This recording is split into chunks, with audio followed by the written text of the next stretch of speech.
How to turn the flash on when you get a text. First of all, you're going to want to go to the Settings app.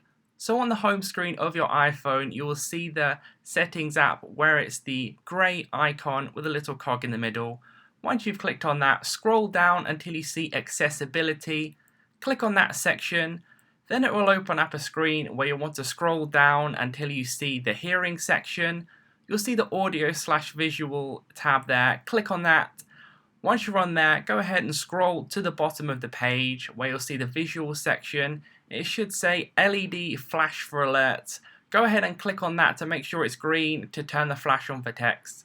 You can also flash on silent as well once you've turned it on. You can go ahead and turn that off and on depending. And when you want to turn the flash off, all you'll have to do is click on the green button to make it grey again. So please do leave a like on the video if that helps you out. Subscribe for more helpful how-tos. And that's it for now. Thank you for watching.